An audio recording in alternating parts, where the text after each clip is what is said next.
get to our first interesting conversation. We have two interesting conversations for you today, but let's get to the first one. The Presidential Compressed Natural Gas Initiative has announced plans to inaugurate new CNG refueling stations across 5 states and the Federal Capital Territory. In a statement made available to the media, Mr. Kenechukwu, head of the Stakeholders Management and Public Engagement for the PCNGI, said the stations will be commissioned between April 25 and May 29 in Enugu, Abuja, Lokoja, Port Harcourt, Ado-Ekiti, and Abia. Now, he said the new stations will enhance interstate transportation, that's intrastate transportation, particularly from key traffic hubs such as Lagos, Abuja, Port Harcourt, and Kano. Now, he added that the inauguration of the new stations is part of an array of initiatives of the PCNGI in rolling out to the Democracy Day to accelerate Nigeria's CNG's adoption nationwide. Well, let's get talking and get more updates on the activities of the PCNG initiative. I have on the program live in the studio coordinator of the Presidential CNG Initiative. That's Engineer Michael Oluwagbemi is in the studio. And Oluwagbemi, thank you so much for coming in. It's good to have you join us on the show. Thank you. Thanks for having me. Yes, I'm sure you saw in my introduction there, I think there's a lot of work going on at your end. And I think we should start with deepening penetration. Absolutely. That is where we should start from. Because I hear when we go around, we hear people say, we have these CNG vehicles. Sometimes how do we get to gas them? We have to drive so far before we can gas them. So let's start with how you're trying to deepening penetration. Thank you very much, and good afternoon. Yes. Once again, and thanks for coming to our studio. No, it's beautiful. Thanks for having me. Thank you. It's a beautiful new place you guys got. All right, then. There's no doubt in my mind that we are in a much better place than we were when we kicked off this program around this time last year. Definitely, when we started about January of last year, there were about less than 11 functional CNG stations in Nigeria. And most of them lacked customers because people had not even known about compressed natural gas as a potential fuel for transportation. They were far and in between CNG vehicles. Today, we're in a much different place. We've used the better part of last year to kick off very intense conversion program after an intense awareness campaign that took us across the country. We've brought in the stakeholders, especially the transport unions. We've worked with MDAs. We've worked even with the Nigerian Army, the Nigerian Police, Navy, and Air Force. We've worked with various stakeholders when it comes to the commercial vehicles, the trailers, the Boas and the Dangotes of the world. And as a result of that, we've seen tremendous increase in the number of CNG vehicles in Nigeria. Of course, that creates new problems. Now, the new problem is how do you ensure we get CNG to everybody as quickly as possible? We've gone from less than 11 refueling stations, of course, today to more than 65. We actually started publishing a list of these stations across Nigeria on our Twitter handle this week, and to draw awareness to people that, okay, these stations are now in a few more places than you're used to. In addition to that, we have about 175 of them under development. Some directly through our own direct collaboration, for example, with the Midstream Downstream Gas Infrastructure Fund. We have an ongoing collaboration to ensure that over 35 new stations are developed. We have a collaboration with NNPC, where NNPC is bringing in 120, of which about 12 of them is already commissioned. 8 should be commissioned before the end of this quarter, and then they've already awarded for 40 out of the next phase of 90 to be commissioned in the next 1 year to 18 months. So there's an ongoing collaboration across the space that will see us have additional 175 new stations in the next 12 to 18 months, and that is good. But even more importantly is the questions we get, especially from the northern region of Nigeria, where there is not sufficient gas currently. The most northernmost point of gas delivery in Nigeria today is in Ajaokuta. And so that means that for you to move gas beyond Ajaokuta, you have 2 options. Either you go with CNG, which is limited to 250 to 300 kilometers from Ajaokuta, or you go with LNG, which can take you further. The current CNG capacity can get maybe to Kaduna, and that's why today our presence is about in Kaduna today, in the most northernmost point of it. But about a month ago, we signed a groundbreaking transaction that will see the establishment of an LNG milling plant in Ajaokuta. And that will allow us to then allow the sector to be able to truck LNG, which can go way more than 250 kilometers, 1,000 kilometers, even all the way to Accra, from Ajaokuta to the rest of the Nigeria. So that, I think, is the most consequential transaction and projects that we're doing currently to ensure that we have gas all across the north, faster than we would otherwise have gotten it if we waited for the AKK pipeline, which of course is under construction, but it's 72% complete. And you know, the S-curve always gets you when you're in engineering projects, large projects like that. The last 30% can take longer than even the first 70. So what we're doing now is let's focus on how do we get that gas to Jigawa, to Katsina, Kano, Sokoto, Kebbi, Meduguri, Yobe, Bauchi, Benue, and make sure that this gas can get there quickly in the next 18 months. So a transaction that we signed with the Arete Mini LNG project will allow us to achieve that in a short period of time. A brilliant start. I think it's a good way to start this conversation. I want to ask level of conversion to capacity, because that's also very important. I think at the start, it was a bit not as rapid as we expected, let me put it that way. But now, where are we that's talking about conversion of fuel, diesel vehicles to biofuels? Where are we at the moment? So there are 3 levels of conversion programs ongoing. Different aspects. Now, of course, we have the government program, which is, of course, what we call the commercial incentive program, which we collaborate with the private sector on. Well over 12,000 conversions have taken place in that program since January, and it's ongoing. Every week, we are getting between 1,500 and 2,000 conversions going on today. Of course, there's private sector conversions going on. Almost 4 times of that is ongoing in the private sector. People using their own money, getting financed, and getting their cars converted. And of course, then we have the corporates, companies like BOA, like Dangote. Dangote just signed up to have more than 6,000 of their trucks convert in addition to the existing 4,000. And then BOA is doing the same thing. So we have all of these conversions ongoing. I'm very confident that we'll well be on track to have over 150 to 250,000 conversions done at the end of this year at the current pace. We're expecting for our own program, which is a conversion incentive program that the government is running in collaboration with the transport unions, the commercial operators, as well as some critical stakeholders.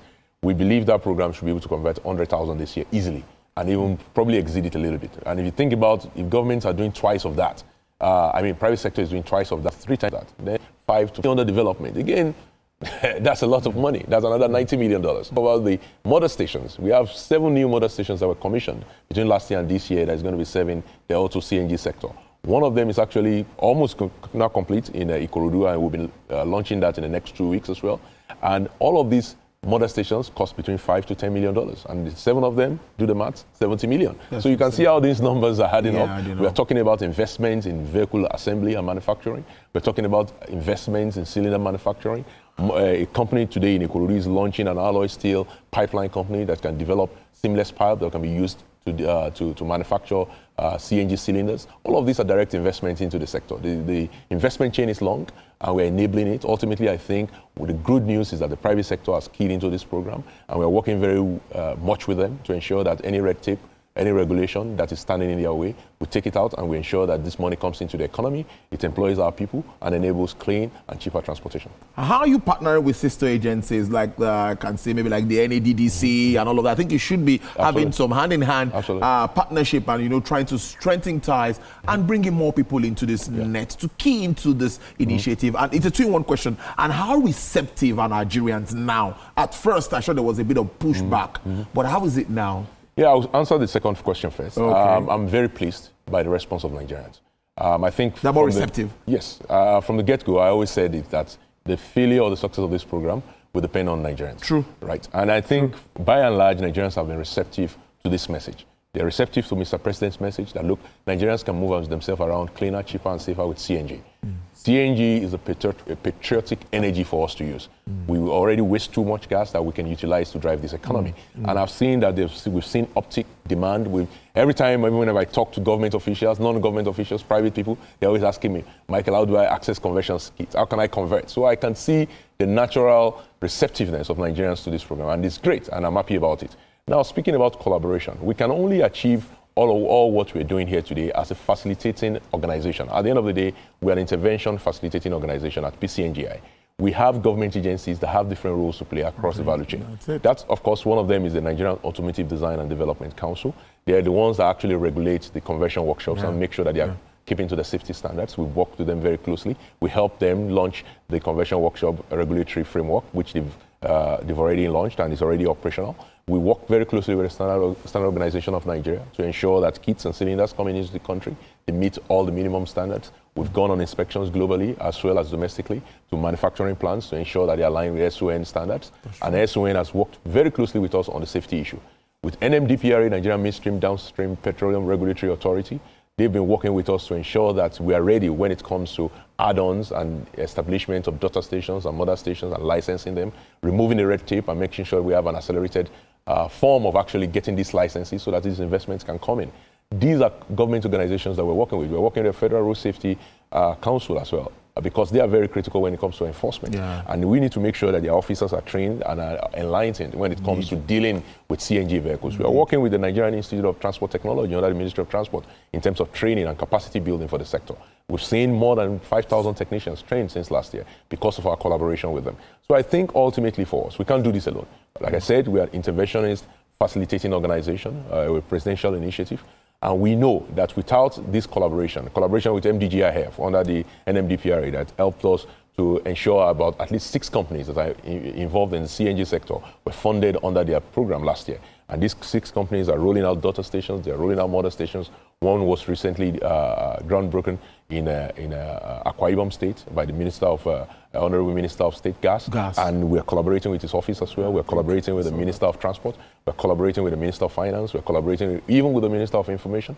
We're collaborating with the State Press. At the end of the day, I think that this kind of program, which seeks to actually revolutionize the sector, cannot be done in silos. You will be able to only achieve your goal when you work with other principal regulatory agencies, as well as government agencies, as the case may be, and ministries. These ministries and ministers are important to us, and we continue to work with them closely to ensure we achieve our goals. A bit of a very simple question, and I think Nigerians will be interested in this. It's, let's look at the level of consumption now. A liter of fuel today hovers between 900, 930, 950 naira, and one now says, oh, I want to use CNG. Can we make it simpler for some Nigerians that are watching us to understand the benefits? You know, I've gotten to hear so much of an analogy around the difference between how you benefit from gas, the prices and all of that. Can you make that a bit understandable for us? Yeah, I will simplify it. Please do. Please do. A typical user of petrol today will fill a 60-liter tank. And that's, according based on your numbers, will cost about 55,000 naira. Okay. Right? And that tank will take them around for a week. The equivalent of that tank will be 2 65-liter CNG cylinders. Yeah. And that will cost you equivalent today of close to, because it's 380 per SCM. Okay. And that's between 380 and 400, as the case may be. Okay. That will end up costing you close to 8,000, 9,000 naira. So you're going to save between that's 55,000. You spend 9,000 instead of spending 55,000 naira, and that's the difference. Let's even say 10,000. So you're saving about a bunch. And when it comes to even servicing the vehicles, I hear they're a bit more. You do not go to the service workshop as much as you do because you're using a cleaner fuel. Let's talk safety before we wrap up. No problem. Safety is very important. Absolutely. What are you doing around that space? You remember I talked about the collaboration we have with these principal engineers. I mentioned the 4 agencies, NADDC, the FRSC, the Federal Road Safety Commission, the Standard Organization of Nigeria, and of course the SON. These 4 agencies have been involved with us. We are developing what we call the Nigerian Gas Vehicle Monitoring System. Okay. Of course, this kind of interagency work often takes time. And we are moving forward to actually implement the first phase of this program in the next quarter. What we're trying to do is to make sure that if you go to a pump station today, there's no way anyone can be very sure that you are using valid kits or you're using a kit that is not expired or a cylinder is not expired. With the NGVMS, you'll be able to do that. And this close collaboration with these agencies is also allowing us to retrain and also to equip those people who are working at the refueling pump in the case of the NMDPRA oversight over these refueling stations to make sure that they also take common sense safety measures when they're refueling you, when they're engaging with you. For mechanics and to auto workshop technicians, also through the NADDC, we're educating them, we're engaging with them. More importantly, I think the public has to be aware. Safety awareness, as you always say, awareness is the first step towards safety. You cannot take safety steps if you're not aware of the safety steps you need to take. And so we've been doing very close work with NITT, with NADDC when it comes, and SON, when it comes to safety awareness of the public. We are engaging on public awareness campaign, and we continue to improve that, even on the grassroots. We're going to launch very soon basic awareness trainings in mechanic villages and mechanic workshops across the country, working with MOMTAN and NATA, the National Automation Technicians Association of Nigeria, and the Ministry of Labor. This collaboration will see us going into mechanic villages here in Lagos, as well as in Abuja and in other key cities, Port Harcourt, Kano, Kaduna, all across the country, to make sure that even if you do not necessarily are the one that worked on a CNG vehicle before, if somebody has a broken down vehicle and it comes to you and you happen to intervene, you know what to do. And I think those are very critical for safety awareness. Before I let you go, I have a question for you, just coming in. Again, accessibility and availability is what everyone is asking. Absolutely. So tell us about it. How soon are we going to start driving around and getting CNG everywhere we go to? I'm more in a hurry than you, right? So, but these things, I always say that is a good problem. It's an engineering problem. These equipment are not made in Nigeria, first of all. And then folks have to understand that people are the one investing. It's not government. Government is not the one building the filling station. As I speak with you, 175 stations are under development by the private sector. They have to bring in equipment, they have to set it up, they have to launch it, they have to commission it. It takes time. However, it's happening. The point is, this time last year, we barely had 11 stations. This time we have 60. Next year, I'm sure we're not going to be talking 250 or more. Slowly but surely, we're going to have the democratization of gas across Nigeria. But I think the journey has already started. And that journey started with us in our mind, by us accepting CNG. And you're also deepening publicity for the poor man on the street. Average man, they'll get to hear from you. They will. And they continue to hear from us. 10 by 10, we started it, and we'll continue it in Lagos very soon. And Michael Oluwagbemi, thank you so much. Program Coordinator, Presidential CNG Initiative, PCNGI. Thank you so much. It's good to have you join us in the studio. Thank you so much.